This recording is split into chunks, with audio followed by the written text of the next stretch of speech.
Hi, everyone. Hi.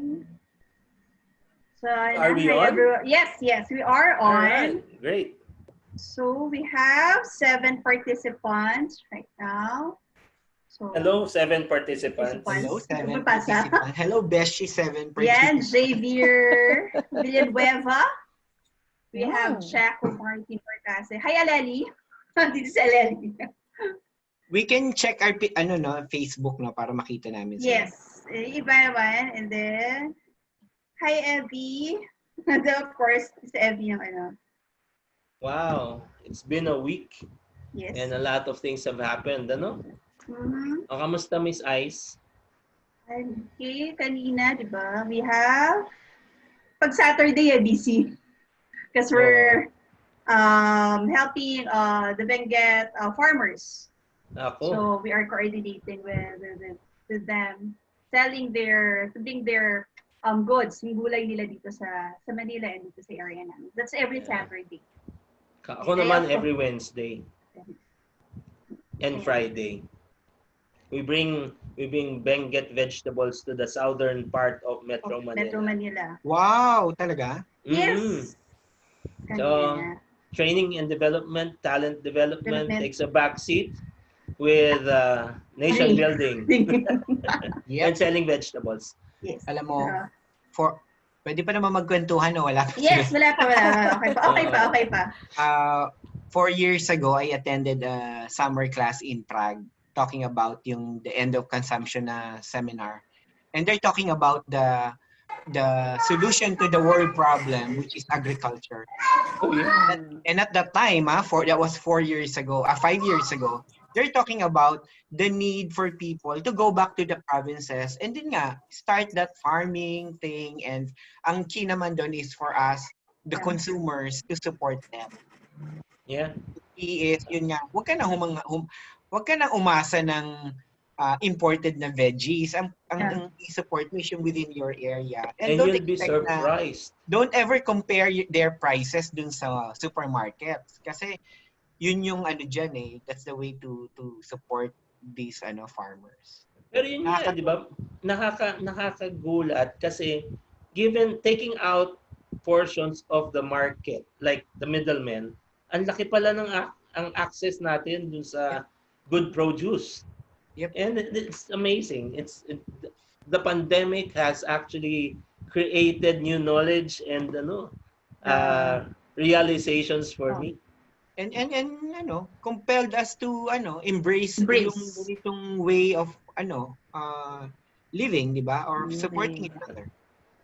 Going back to basics. Isa ilan na tayo? Marami na. 17.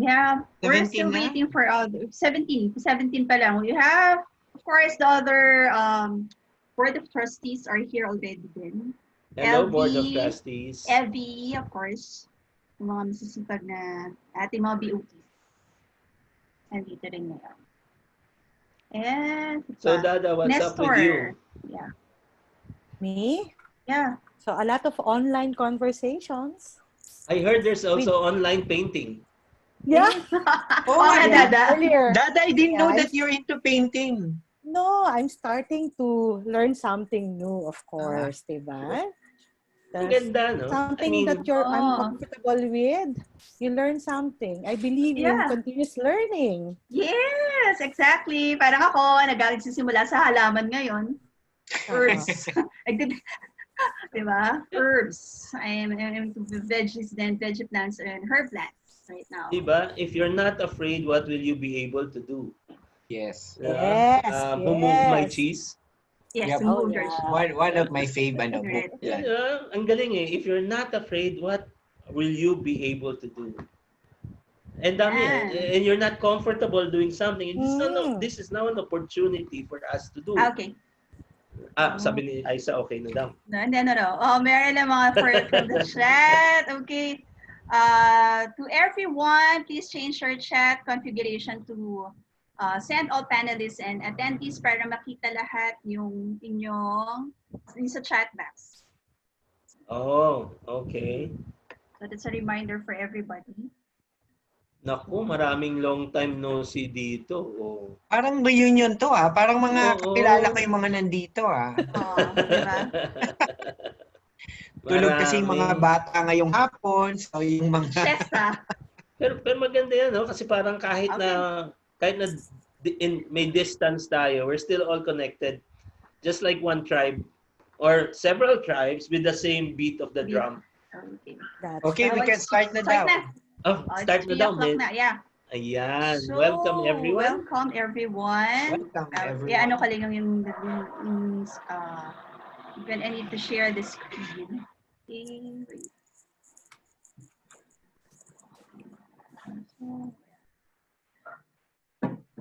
So, welcome everyone to our episode 5 of the Chillax with PSTD. So, I'm your anchor this afternoon. I'm Isabel Doral, the current Vice President for External Affairs of the Philippine Society for Talent Development.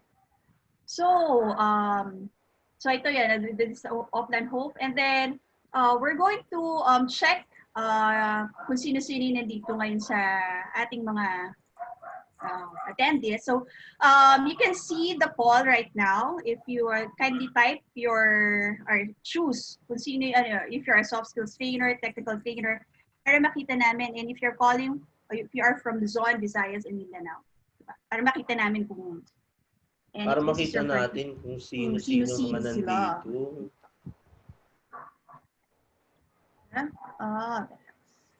Ikaw, Hernan, saan ka galing na ano? Naku, marami akong pinanggalingan niyo yung araw na to. Ayun. How about Dada? You're from Luzon talaga din? Or this mean, si Adrian, alam ko taga Bicol. Yep. Maray na aga. Just maray na hapon. Maray na hapon.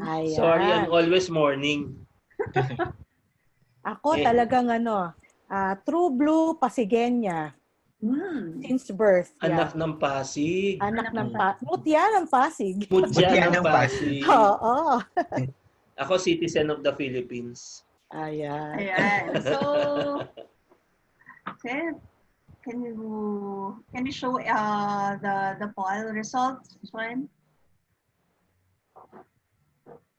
I'm excited kung ano yung profile ng mga nanonood sa atin. Wow. So we have 55% are educators. Educators, fellow teachers and educators. I am from a family of teachers. From this one. Then we also have consultants and managers and executives. So, okay. Thank you everyone. So Meron ba tayo from Visayas or Mindanao? Yeah. Meron from Luzon, meron from Visayas. Mayong hapon, kaninyong tanan. So, right now, I'm going to turn you over to our moderator, Hernan Espiritu. Okay? So, Hernan is my colleague and business partner in Mindspace Business Solutions. And he's also a former board of trustee. Kailan ba yun, Hernan? Mga year 2001, 2000, hanggang 2007. Ayun. Four-timer. All right, just for everyone's information, what will happen today? Today is our fifth session or fifth episode of our Chillax. This is the weekly meeting that caps the week of learning in PSTD's Learn from Home series. And to manage the session, we'd like us to all be put under mute. Attendees will be in mute so that we can manage the flow of information. Now, if you have questions, kasi mamaya mag-uusap-usap pa mga tao dito.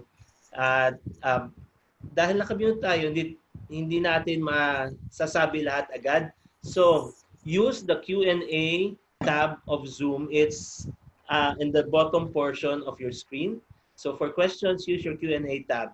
And use your chat tab for your comments, inputs, and set your chat to send all panelists and attendees so that everyone gets to see your session. Ay, may question daw sa akin. Sa Q&A. Agad-agad. Oh no, yes. May question si Jaco. Yes, the answer is Yes. yes. Okay. So, Okay. Anong tanong? Ano yung question? Ano yung question? Are you the... hi Mr. Hernan, are you the husband of Ninang Bing? It's very personal. So, yes, okay. So, yun lang po. Okay. So, take it away. So, I've started my video dahil napag-utusan na po ako. Now, ako po ang magiging moderator for this afternoon's session. And together with me will be our two panelists. We have Adrian Robles, the AVP for Talent Management of the To Go Group. Hello, Adrian. Can you give us a... Hi everyone. Hi Yay. fellow Chillaxers. Thank you for joining us for an afternoon of Chillax. Yan. Welcome, Adrian. And we have Dada Salud. Mahaba yung name niya talaga. So, Dada Salud na lang. Managing Director of Human Capital Asia. Hi, Dada. Hi, hello Chillaxers. Thank you for taking time to be with us this afternoon. Hey, thank you very much, Excited to be with you Dada. all. Thank you. Now, let's just give us a few minutes to introduce what the Chillax is. Today, the Chillax session is really a recap of the major learnings from this week's pre-webinars. We had 3 webinars this week, one by Prim, another by Abigail Arenas, and another by Simon Hammond. These were very good sessions, and we hope that many of you were able to attend as well. Kasi it was very, how do you call this? Touching. Some people actually were moved to tears. Now, this is also a session na hindi siya teaching, hindi siya how do you call this? Hindi tayo magiging formal. What we'll do is we'll have a relaxed and open kwentuhan format in a comfortable language. Okay ba sa inyo kung Taglish tayo? We'll use Taglish or whatever conversation language you'd like to use. Wag lang po non-Filipino language. We'll try to speak in Visayan if you want us to. Na ba Bisaya diha? Then, merong tangible and localized examples, more than just concepts in the air. We'd like to be able to bring about concrete, workable tips and strategies in order to see how do we use the learning we've had through the week in a real workable way. And we'd like you, kasi doon sa ating webinars, there's very little time for conversation. And you know, I'm a firm believer in learning through conversations. And this is the opportune time for us to talk and hear from you. While we are on mute, our chat box is live and it's active, and we have people. You can put in.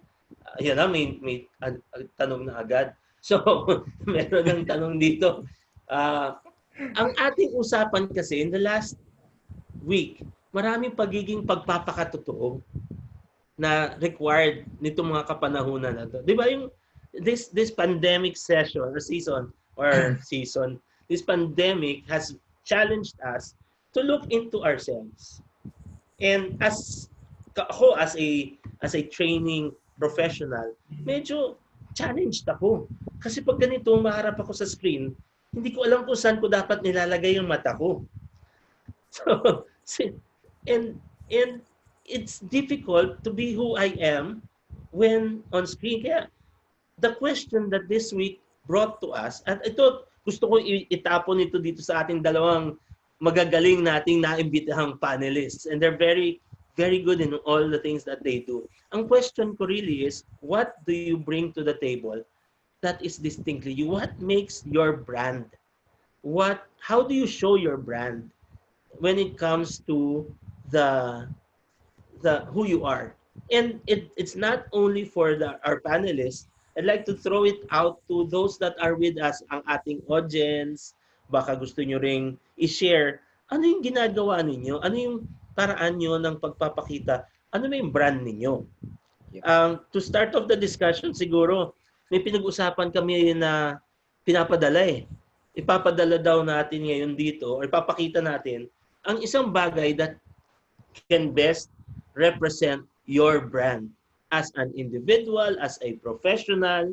Ano ang isang bagay na to? So, sino gusto magsimula? Ladies first? Ay, bagay ba? Ano, yung bagay ba muna or the bagay muna or your question? Na-mute ka, Hernan. Hernan, naka-mute ka.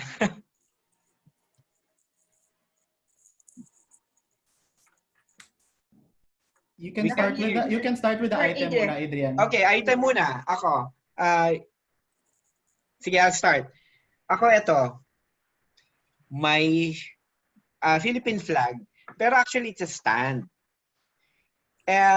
Ang dami na pong na-travel nitong Philippine flag ko since I went to Australia for my grad studies and then another scholarship in Prague and in Japan. Lagi ko siyang bit-bit. And you know why?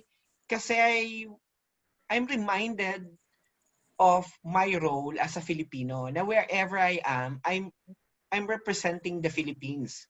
The way I dress up, the way I talk with my colleagues, lagi kong bit-bit yung alam ko tinitingnan ako not as Adrian but as Filipino. So lagi akong mindful of that. Thanks, Adrian. Ang sarap naman nun, yung pagiging Pilipino, yung brand niya, the flag. Oh. Okay. Dada? So ako naman, siguro ang gustong-gusto kong mag-represent sa akin would be the Bible and this brain. So as you can see, the brain is very colorful and I always depend on God whenever I get directions in my life. So I don't act on anything without God's direction in my life. So that's who I am. Okay, ako naman. Sige. Sa akin, parang lahat ng tao hawak ito eh. This is my cell phone. Now, bakit ito? Kasi from when I listened to the talk ni Simon, sabi ko, what is my self-truth? And I understood, my brand is like a cell phone. I connect things. When I teach, I connect concept to real. When I do whatever it is, I like to connect a customer's need to what I can provide.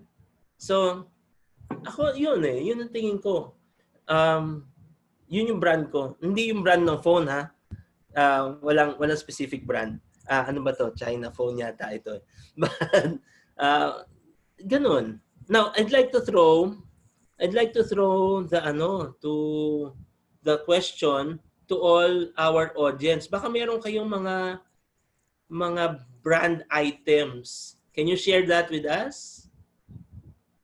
Okay, so in the chat box, everybody, participants can you put type in the chat box what is your brand? This is the ano what they have. an Friends item natin na nasa Facebook, nakikita ko nagla-login sila. You can yun. type also yung mga anong dala nyo. Si Sansu, nandito. Si Jaco, si Nef. These are my friends na Hi, pinilit Jaco. kong makichillax sa atin. So, mag-type naman kayo. Anong dala nyo dyan? Meron So, pa ayun, sabi ni John to everyone, my item is a pen because I write my own destiny. Hindi ko na sasabihin yung huling salita. But, di ba? It's a pen. All right. Thank you very Walang much, apple, John. Walang... Buti na lang. All right. Next, meron pa bang iba? how about the others na Ikaw, Ice. ako I'm not going to say may brand. It's my smile. I always bring it. Diba? Oh, It's a wow. smile. It's always a smile. Yun naman lagi ang ano nila. The first thing that they see when the first impression, it's always a smile. Pareho kayo ni Jaco. Si Jaco, yun din yung kanyang yun yung kanyang ang kanyang how do you call this? I always bring a smile. as a sign of my openness. Si Mildred naman is that of a gift of gab. Aba, maganda yung gift Wow. of gab. Oo. Now, ano eh, di ba? That's what you bring. Ay, ito maganda. Kailangan ko rin ito. My item is inhaler po. May hika po ako, brand ko po yan sa office. So, kilala siya na kapag dumating na yung panahon, merong, alright. You know, these are very important things. No? When people get to know you. Ayan, meron pang isa si LB. Yung brand niya is connecting through the tone of her voice. Oo, Alam ko yan. Alam maganda ko yung mga naman tone na talaga. yan. Iba-iba. Parang ano, no? Kagaya ni Maria, hindi siya yun pag wala yung kanyang eyewear. So, what do you bring that creates a distinct perception? What perception do people that deal with you or encounter you have about you? When they see you, when they encounter you. So itatapon natin sa inyong lahat ito, pero tanungin po muna natin ang ating mga panelists ngayong hapon na to. Anyone? Adrian? Dada? Dada, you wanna go? O, sige. Okay, let's start. Siguro, I always believe, according to Bill O'Brien, the success of the intervention depends on the interior condition of the intervenor. So marami sa atin ngayon nakikinig, no? Dito maraming consultants, marami rin tayong mga educators that's online right now. So what I bring to the table is the connection of my head and my heart. Paano ba nagko-connect ang utak sa ginagawa mo? And that is being authentic. So kailangan kailangan yung ginagawa mo at yung sinasabi mo is really aligned and sa mga action mo. So that's I think what I bring into the table. And that's how I influence people around me. How do people encounter that when they encounter you? How do they see that connection of mind and heart? Alam mo, I always listen to feedback. I am not perfect, so I always ask them, so what did I do right? What did I do wrong? How could I do it differently the next time? So I always listen. My ears are always on the ground. So that keeps me, and then I reflect, and then I do better the next time. So that's Great. what I do. Thank you very much, Da. How about you, Adrian? Kamusta naman ang question na to para sa iyo? Okay, thank you, Dada. Sa akin naman, I'm an advocate of boundaryless career. So what is a boundaryless career? When you are not, your career is not confined to the four corners of your office or yung kung saan ka man nagtatrabaho. And why am I advocating this? Kasi na-prove ko yan sa sarili ko na I keep on evolving as a professional and as a person. Parang any opportunity that I will learn something new, I will gain new skills, I grab that opportunity. There are times I don't fully succeed in one skill or in one endeavor, pero meron naman minsan nakakachamba ako.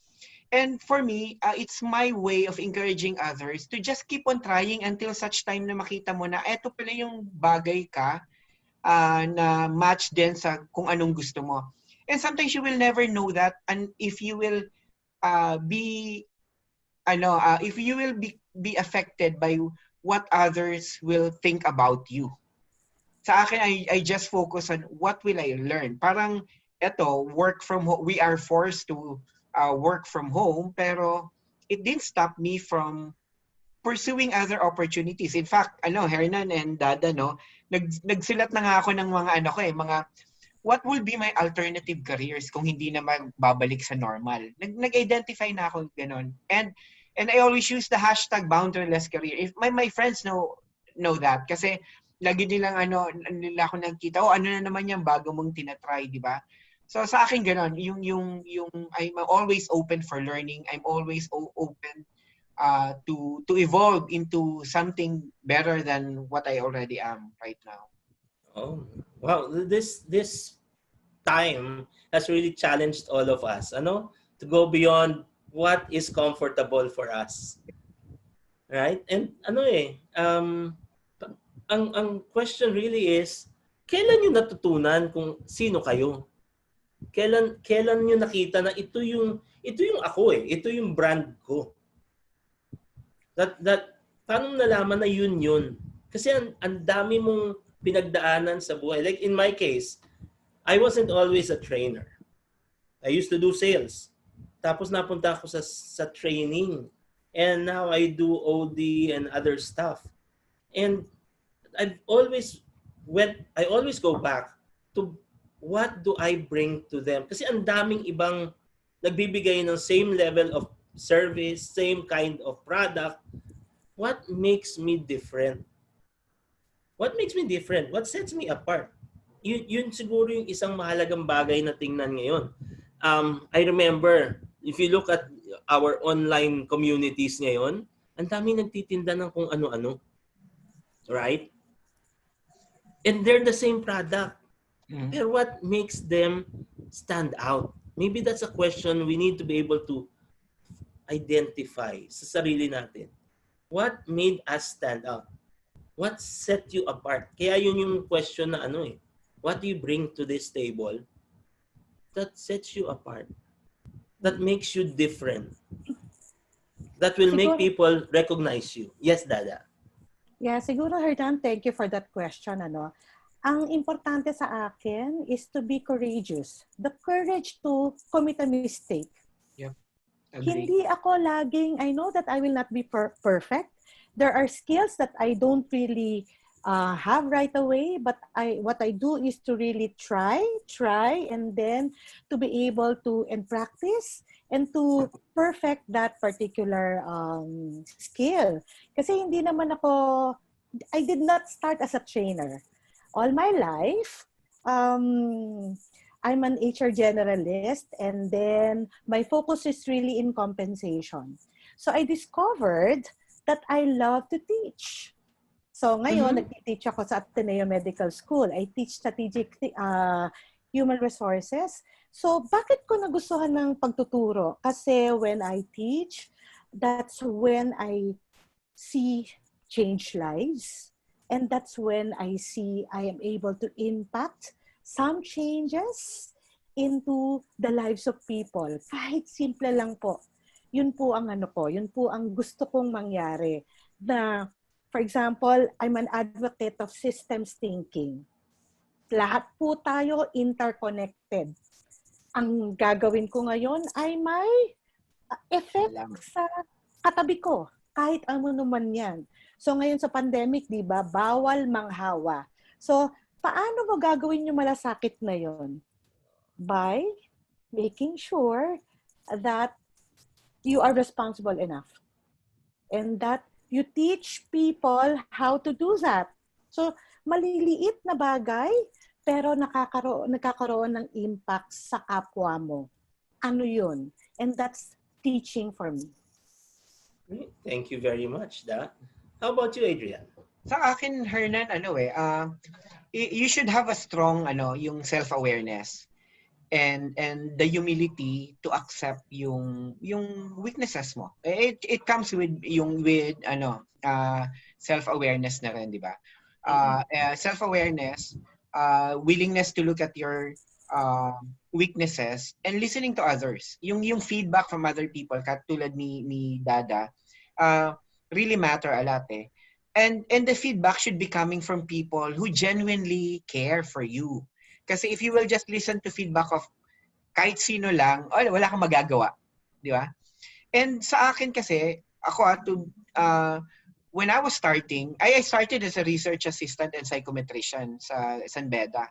Yung trabaho na ayoko masyadong humarap sa tao kasi I was so scared to speak in front of an audience. And my college classmates would remember me as someone na kahit mag-joke lang hindi kaya kasi hiyang-hiya ako. Sobrang grabe yung ko. I relate ako dyan. Extreme yung pagkamahiyain ko. I could not even walk sa isang corridor kasi parang feeling ko lahat sila nakatingin. But even when I was in yung about to graduate ng college, na-realize ko na yung weakness ko na yon. So sabi ko, do I overcome that? So umattend ako ng mga acting workshop and in acting, 'di ba? You're being taught on how to imagine na black lang lahat 'yan and may ilaw lang diyan sa spotlight lang. So you don't see them. So little things prepared me for bigger things na when Maribel, my mentor Maribel invited me in 2006 to run for the BOT of Board of Trustees of PSTD. I was so scared kasi idol ko yung mga nandyan eh. Pero I never consider myself at the time na expert in training. Pero I embraced that opportunity and I tried to learn as much from my fellow officers and members until isang araw na lang nakita ko sarili ko, presidente na ako ng PSTD and I'm confident to lead the organization. So it all started with accepting yung limitation mo, working on ways to develop, to improve on it.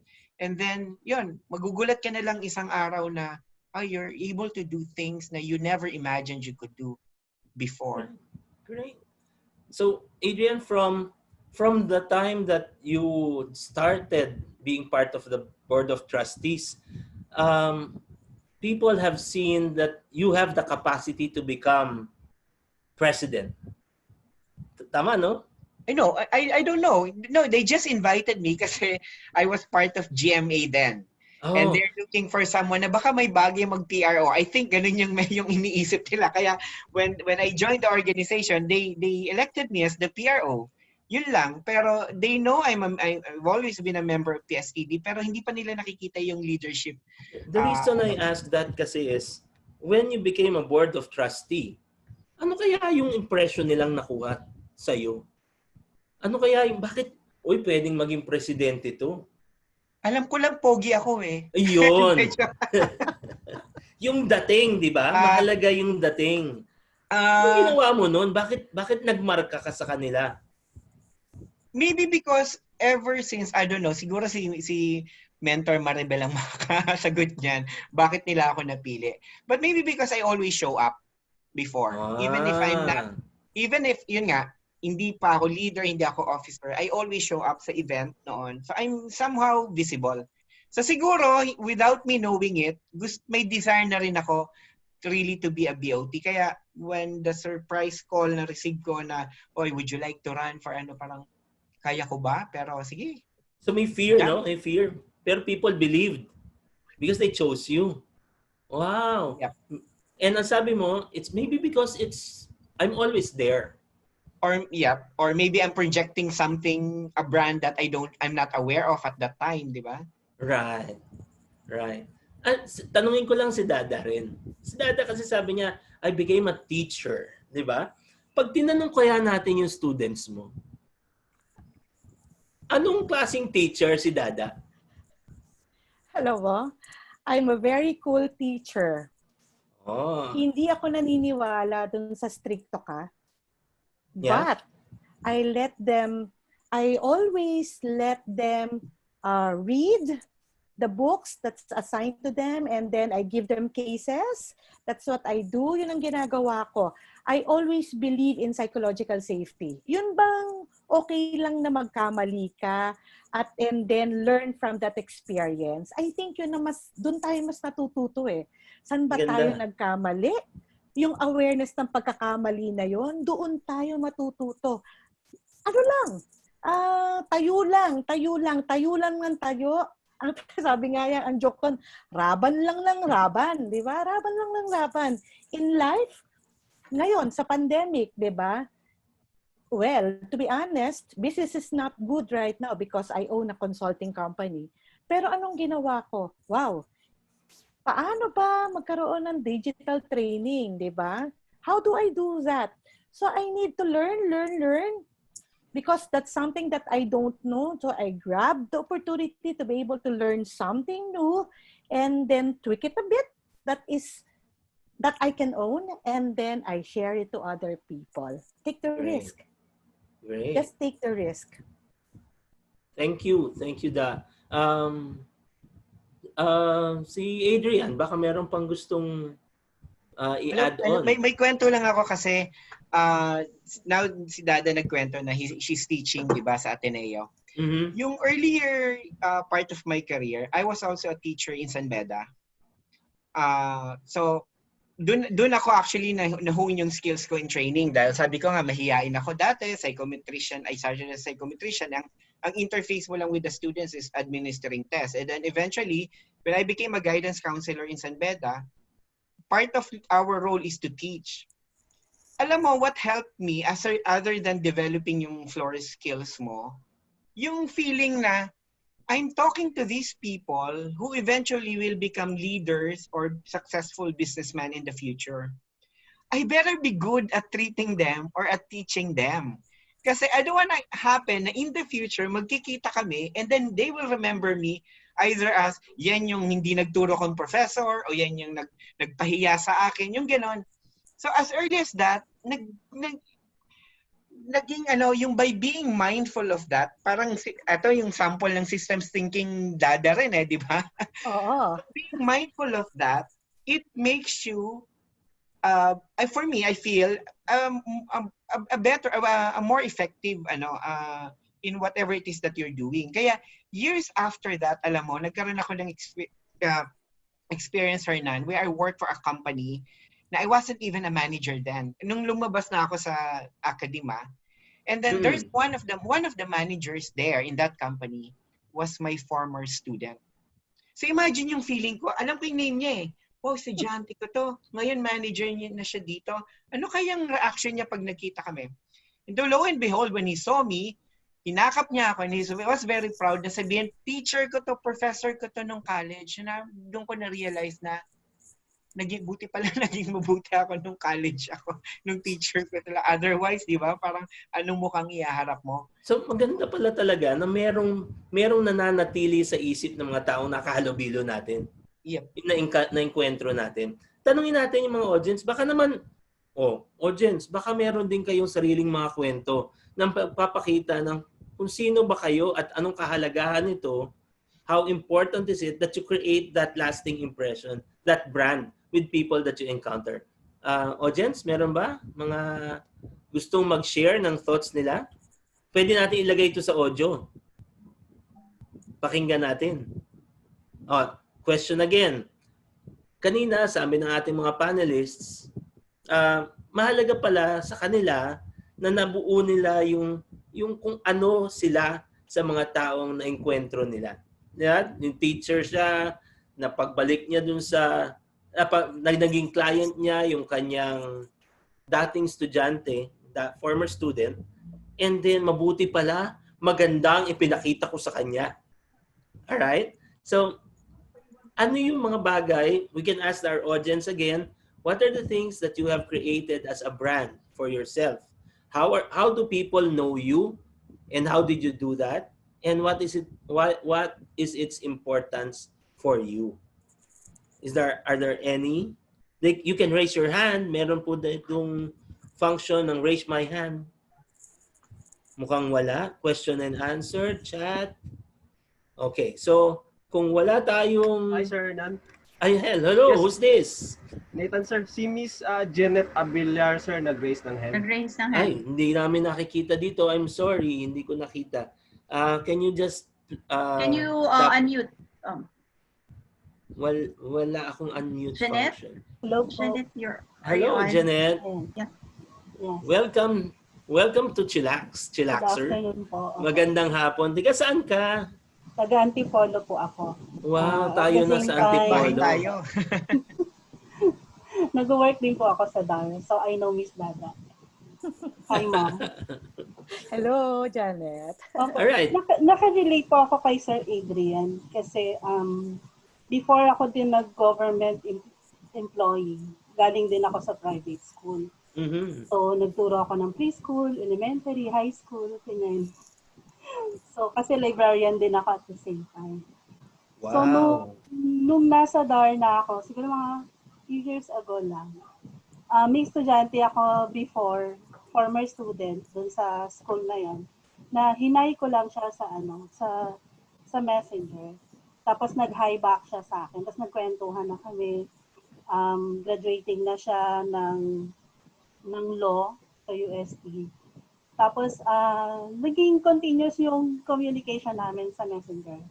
Hanggang sa one time, tinanong ko siya, anong plano mo? Sabi niya, mag-work lang muna siya part-time, ganyan. Sabi ko, gusto mo bang mag-trabaho muna sa government agency kahit na contractual lang, gano'n, para makapag-give back ka naman sa country, ganyan. So, na-encourage naman siya. So, to make the story short, nag-apply siya sa DAR as legal officer na contractual. Hanggang sa nung nandun na siya, medyo nahihirapan siyang kumuha ng item. Tapos, pumasa siya sa bar exam.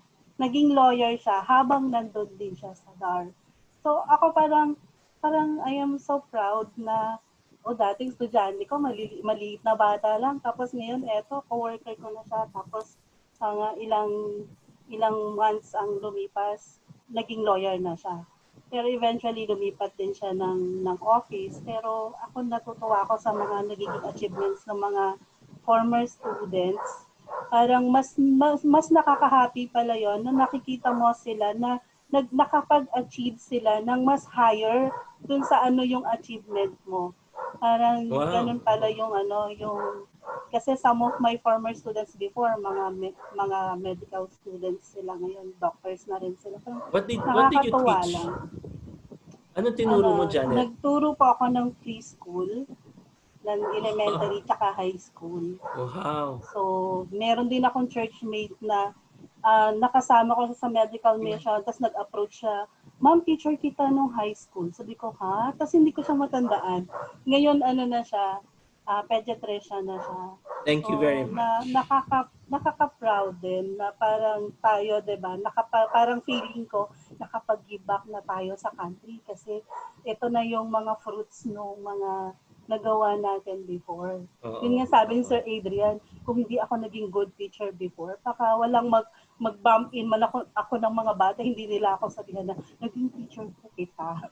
So, mahalaga pala talaga yung impact natin sa mga taong nakahalubilo natin, ano? Opo. Tapos parang kahit sa agency ka na nakarating, talagang ang tawag pa rin nila sa'yo, teacher. Naka-brand na sa'yo, teacher. Teacher ka, nung ganito. So, natuwa ako kasi parang hindi lang ako naka-experience ng gano'n ng isang beses. There are many instances na yung kinakalabit ako, tapos sinasabihan ako, "Teacher, kilala mo pa ba ako? Ako po yung estudyante mong ganito." Nakaka-touch. Maraming salamat, Janet, for sharing with us your thoughts and your experience. So, palakpakan naman natin si Janet. A big round of applause for Janet. Thank you. Ang ganda ng mga kwento kasi dahil may kinalaman sa kung ano yung kakayahan natin to change or to impact on other people's lives. Siguro yung next question natin pwede nating tingnan. The next question, Ice. Yan. Kasi as people, hindi kailangan maging teacher, hindi kailangan maging trainer, pero lahat tayo may kakayahan na maka-impact on others. So ang question na gusto nating ibato ngayon sa ating panelists at sa ating mga chillaxers, how do we enable others to tap their authentic self? Kasi di ba, ang mundo natin, nai-impluwensyahan tayo eh. And then eventually we forget, sino ka ba talaga? Sino ka ba talaga? So, how do we enable others to tap their authentic self? Makilala nila yung tunay nilang pagkatao, pagkasarili. So, anyone from our panelists would like to start? Sige, ako. Pwede ako mag-share. Great. Thank you, Dad. Ito, mainit-init. Kaninang habang nag-iisip ako to prepare for this, for this conversation. Ang acronym ko na nabuo is AKO. Ako. So, kanina sinasabi ni Adrian, nagsimula siya sa A for awareness, acceptance, acknowledging who you are. Doon ka nagsisimula eh. Kailangan alam mo sino ka at ano ka. Ano yung K? Knowledge of your limitation. And know from there Magsimula ka sa, ano ba yung hindi ko pa kayang gawin? Pero, you can grow from there. Mag-aral ka. Risk. Take a risk. Magsanay, magsanay, magsanay. And ano yung O? Own up and observe yourself daily. Reflect. How can I grow better in being who I am daily? So yun ang aking acronym. Ako. Awareness, knowledge of my limitation, and observation of myself and reflecting. Yeah. Adrian? Gusto nating i-add lang yung sinabi ni Mildred. Authenticity is being yourself. Let me just get that again. Authenticity is being yourself, but not just being yourself, but being your best self. Thank you very much, Mildred. Now let's move on to Adrian. Siguro Hernan, bago ko sagutin yung how to help them, I want to emphasize again the importance of being authentic. And this we learned from the past 3 sessions natin for the week, no? Tama-tama when we celebrated the Manpower Training and Development Week, we had series of sessions talking about the branding.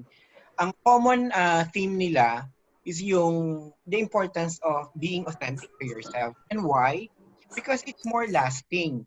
As opposed to branding yourself na superficial lang based on what you think is popular or anong fad or what you think na you will look good at, hindi mo siya masustain, tapos hindi rin siya impactful to other people. You may look good pero you don't make a difference to other people's lives. Kaya yun yung importance to be authentic. Ako, what helps me is again, balik dun sa self-reflection looking at what you are capable of. We all admit naman na we're not perfect. Pero no matter what type of a person you are, meron kang quality na panggagalingan na pwede mong mapalago as a person and become a better version of yourself. But the only way you can do that is to keep on trying, to keep on exploring, to keep on learning. Ba? Kung masyado kang takot, ang dami mo laging, hindi ako pwede niyan, hindi ako makain nito, never ako nag-try niyan, walang mangyayari sa'yo. Whatever you are now, yan na yon. But if you keep on taking minor risk, kahit nga daw minor risk na hindi ako makain itong ampalaya, pero have you ever tried ampalaya? Kasi for all you know, baka masarap naman pala, di ba? So, yun nga, self-reflection.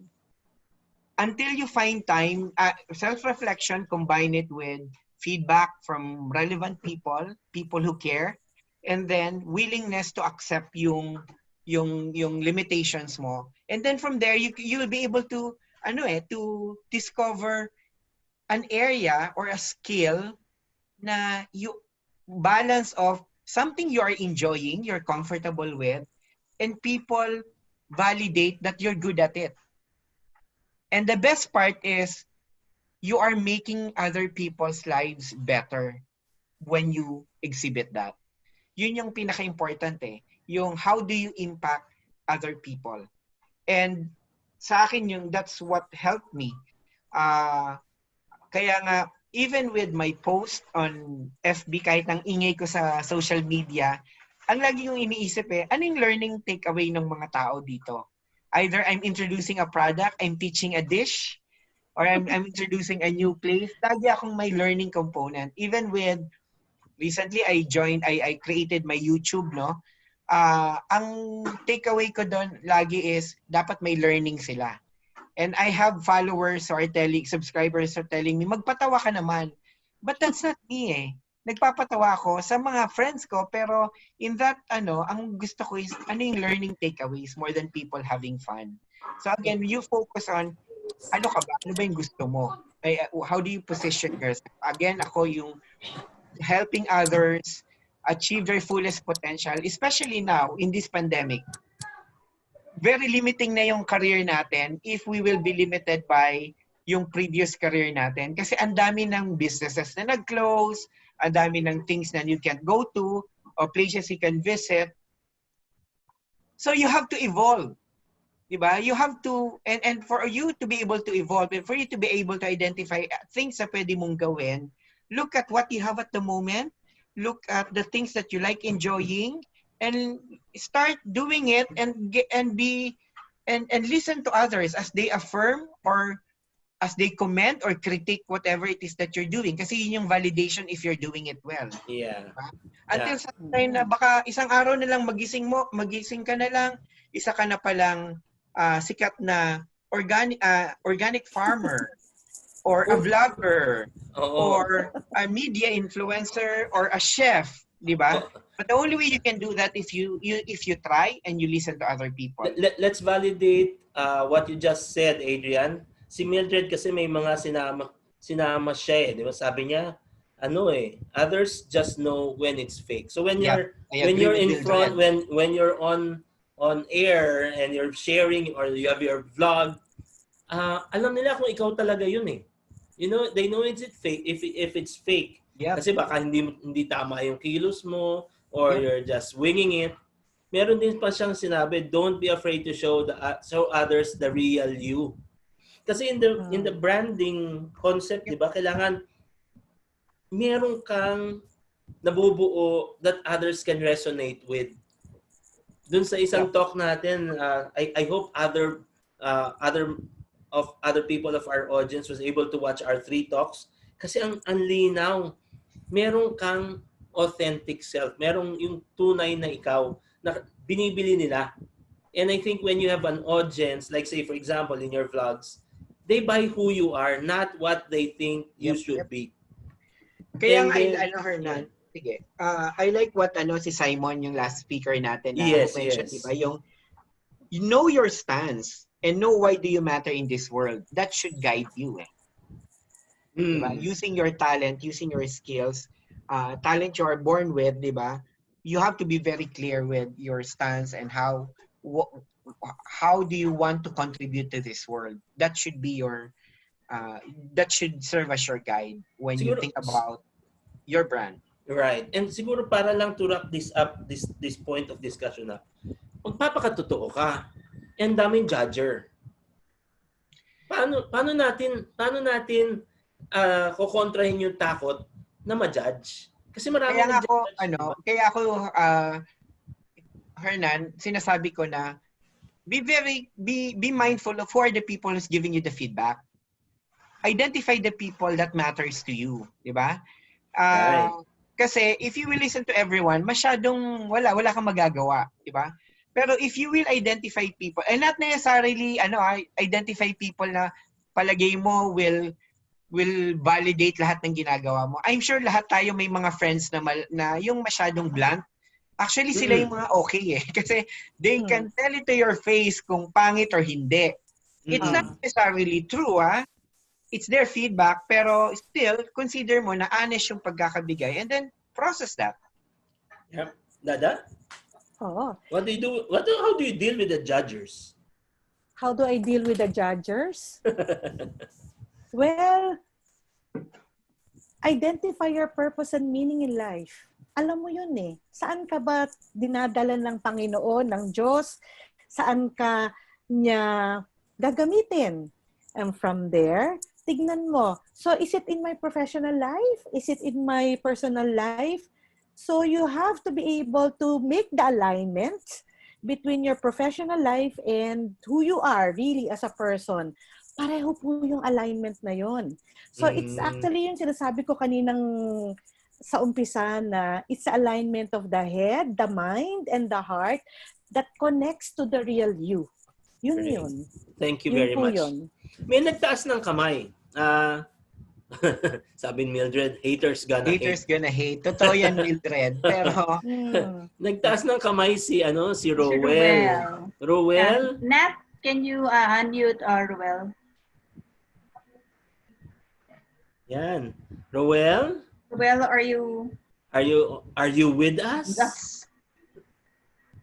Nawala si Rowell. Nawala? Ay, sayang. Kasi 'di ba, talagang mahalaga yung opinion ng iba but to a certain extent. Sabi ni Mildred, qualify mo. Sino ba yung mahalaga talaga yung opinion? And if the opinion, also you look at the opinion, kung meron talagang katotohanan with an open heart and an open mind. Kasi we can also close our own minds in this. Di ba? Oh, naku, time flies when we're having fun. Kasi we're 10 minutes to 4. Any final thoughts on this idea, especially in connection with where we are now in our professional lives, where we are now in our personal lives? How do we tap into our authentic selves? Why is it important? And why we should be doing all of this?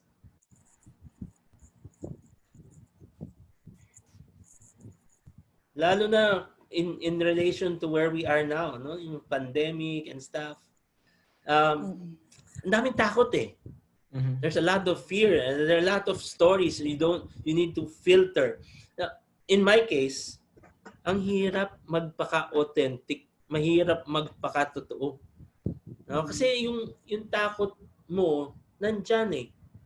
The real fear is there, pero what if my fear affects the people that are closest to me? Right? So what is my authentic self? Is it me showing fear? Is it me showing it's okay? How do we go about showing who we really are? Ang sarap sana mag-breakdown, pero hindi pwede, di ba? Authenticity. Okay, ito sabi ni Jaco, knowing oneself with full authenticity will allow a person to get from point A to point B. Well said, Jaco. Let's ask our panelists as a closing discussion. Ang napaka-importante talaga, alam mo na you're influencing others. Whatever that is that you are connecting with in your personal life and in your professional life, it has to connect really. That's who you are. Ikaw yun. Yun ang ibinibigay mo sa mundo. That's how you are connecting to other people. So, the kind of influence and the kind of the real self that you're bringing into the table will be lasting and be ready to be vulnerable. Okay lang magkamali. Sabi niyo nga, di ba? Not everyone will like us. Not everyone will like us. Thank you, Dada. Adrian? Thank you for the inspiration, Dada. Sa akin naman, I want to give you a practical message lang. We don't know when will this end, no? Though we hope for the best, let's also prepare for the worst, no?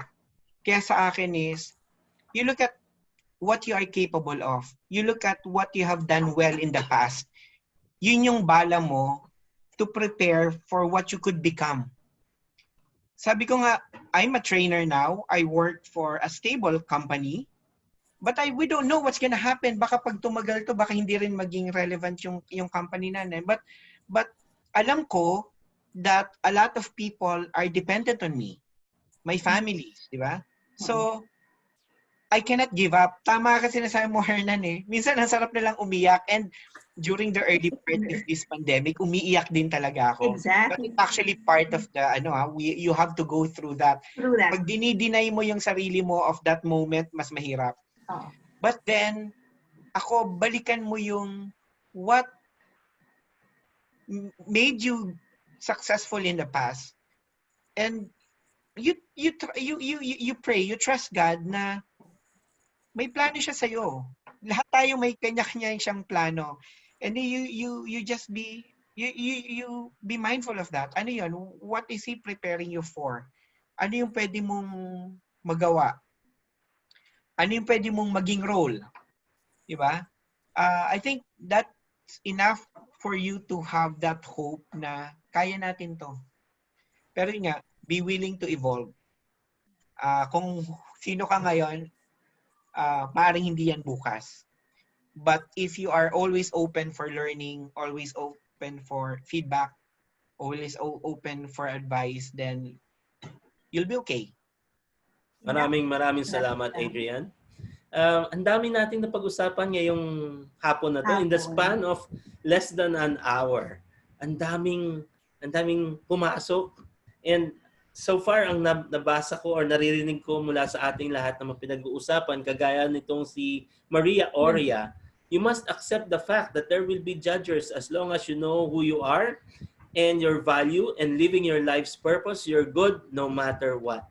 Magandang tingnan na makita natin, kagaya ng sabi ni Adrian, the word relevance is important. How do we keep ourselves relevant, make ourselves matter in this world of the pandemic? What makes us relevant to the people around us? What makes our actions relevant? And be able to just adapt and look at our past successes.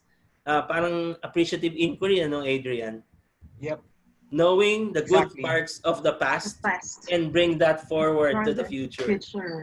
No, and I'm so happy to be part of the Chillax and to be part of the panel with Dada and Adrian. Thank you very much, panelists. And I'd like to spending chillaxing with you. I enjoyed this immensely, and to be able to do this for the first time. This is my first online screen appearance. So, nag-evolve ka rin. Nag-evolve na tayo, di ba? Sabi ang takot ko dito. So I'll pass the baton back to Aiza. Thank you everyone for being part of this Chillax session. Yeah, thank you very much. Dada, Adrian, of course, our moderator, Hernan. Ang sarap. Yung pakinggan, lalo na yung takeaway ko dito, yung kay Dada, yung ako. The awareness, the knowledge of myself, and owning and observe yourself. Then yung kay Adrian naman yung sinabi niya na the willingness to accept your limitation. Ang tagos sa puso, tagos sa sarili. And then of course, diba, yung relevance in this pandemic, I went all through that yung sinabi ni Adrian na umiyak. First 2 months kasi, diba, as consultants, wala tayong trabaho ngayon. Training schedules are canceled until the end of this year. The end of time. Until the end of the year. Pero di ba, yun ang natin we just have to go through with that. Anyways, thank you very much guys. And of course, to our attendees, maraming salamat po sa pagsama nyo ngayon sa amin sa ating episode 5 this afternoon. And also, we'd like to remind, meron pa po tayo, we'd like to invite everybody to this week, June 2 for our webinar with speakers from Atram. And then on June 4 with Yom, speaker from KFC Branding Nation, Yom. And then of course, June 5, para sa ating mga guro. We have 2 sessions on June 5. So yung mga teachers natin, educators who are joined today, meron po tayong session for the basic education and for the tertiary and postgraduate professors and educators. So, and then of course, next week, meron pa rin tayong Chillax every Saturday. So, next week, we have 2 panelists. And again, of course, Liz Mercurio will be our moderator for next week's Chillax. So, thank you very much and have a good weekend, Dada, Adrian, Hernan, and to all our attendees, Board of Trustees who are here, and the professional team, Aleli, and of course, yan. Maraming salamat po and stay safe, everybody. Thank you. Thanks, Dada. Thank you, Dada. Thank you, Adrian. Thank you, everyone. Thank you, Chillaxers. Thank you. Chillaxers. Parang that's entertainment. Yes!